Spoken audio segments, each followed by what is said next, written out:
নাটোরের বড়াই গ্রামের থানা ভবনের ফটকে ধারণ করা নাচের টিকটক ভিডিও সামাজিক যোগাযোগ মাধ্যমে ছড়িয়ে পড়ার কয়েক ঘন্টার মধ্যে আওয়ামী লীগের এক নেত্রীকে গ্রেপ্তার করেছে পুলিশ। আজ মঙ্গলবার ভোরে তাকে নিজ বাড়ি থেকে গ্রেপ্তার করে দুপুরে আদালতে হাজির করা হয়। গ্রেপ্তার নারীর নাম শিউলি বেগম, বয়স 40 বছর। তিনি নাটোর জেলা শ্রমিক লীগের মহিলা বিষয়ক সম্পাদক ও বড়াই গ্রাম 4 নং ওয়ার্ড আওয়ামী লীগের সভাপতি।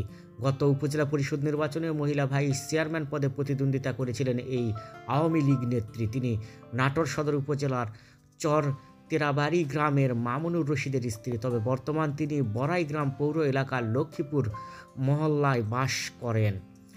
বড়াই গ্রাম থানা পুলিশ সূত্রে জানা গেছে, আজ ভোরে শিউলি বেগমকে তার নিজ বাড়ি থেকে আটক করা হয়। পরে তাকে বড়াই গ্রাম উপজেলার মৌখারা ইউনিয়ন বিএনপির কার্যালয় ভাঙচুর এবং বিস্ফোরণ ঘটনার মামলায় সন্দেহভাজনক আসামি হিসেবে গ্রেপ্তার দেখানো হয়েছে। দুপুরে তাকে বড়াই গ্রাম আমলি আদালতে আনা হয়, তবে বেলা 3টা পর্যন্ত তাকে বিচারকের সামনে হাজির করা হয়নি। তার পক্ষে কোনো আইনজীবী আদালতে জামিনের আবেদনও করেনি।